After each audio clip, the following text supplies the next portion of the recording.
Funeral services underway for Astroworld Festival victims as dozens of lawsuits are filed over the tragedy. Brianna Rodriguez is one of the 9 people who died at Travis Scott's music festival when people got crushed, trampled and struggled to breathe when a crowd surge was unleashed, turning the sold-out venue into a crime scene within minutes.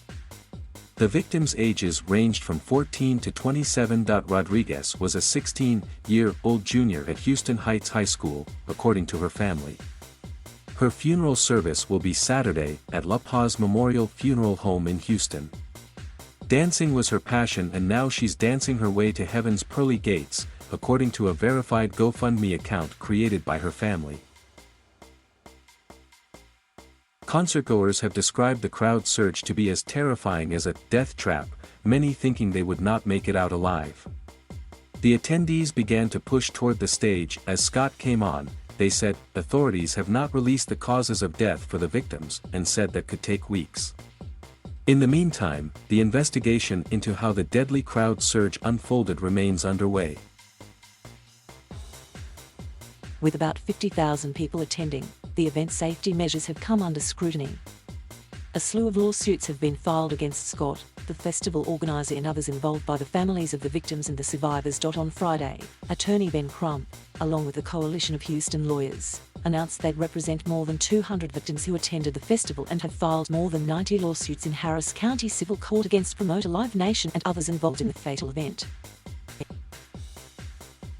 Some of these victims have been catastrophically injured, said Crump, asking for continued prayers for his 9-year-old client Evie, who remains in a coma. Houston officials have pointed to the artist and others involved in the event as responsible for the chaos that unfolded that night. New details emerge. Although multiple accounts say the worst of the crowd surge occurred around 9 p.m. CT, there were red flags much earlier in the day. At least 8 more breaches would be reported throughout the day, with 3,000 to 5,000 concertgoers that were not scanned entering the venue by 5:05 p.m. The logs show. The logs demonstrate that multiple attendees were injured and brought to the hospital in the morning and afternoon.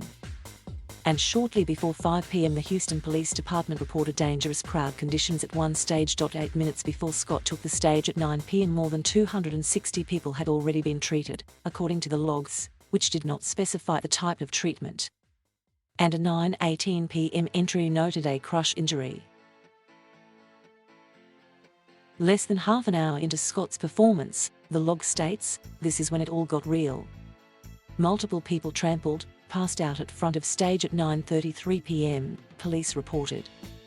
Shortly after, a police operator reported 911 calls about unconscious persons in crowd. Report of possible CPR. A mass casualty incident was reported at 9:52 p.m. the logs show. From 10 p.m. to about 11:40 p.m. 17 people had been sent to hospitals, including at least 6 people in cardiac arrest. Funeral services planned for the victims. Scott has said he was devastated by the tragedy, adding that he will cover all funeral costs for the victims as well as help fund mental health support for those affected. At least 2 funerals have been held already, and more are scheduled over the next week, according to family members and notices posted by various funeral homes. Another brother, Mirza Amababe, said that Danish had planned to buy a house for their parents by the end of the month. It's unbearable. It's unspeakable, he said of his brother's death. I'm the older brother, but he was the older brother to me. He led this family in a direction that I couldn't have done in any other way. To wake up and not be able to hear his voice, to touch him, to kiss him, to tell him how much we love him, it's not going to happen anymore. And the way he left this world, it's not just. On Friday, the funeral for Rodolfo Pina, a 23-year-old who's studying at Laredo College, was held Friday in Laredo, according to the funeral home. Although Rudy had many positive attributes, the one attribute that stands out above all the rest was his contagious, warming, sincere smile. His obituary reads,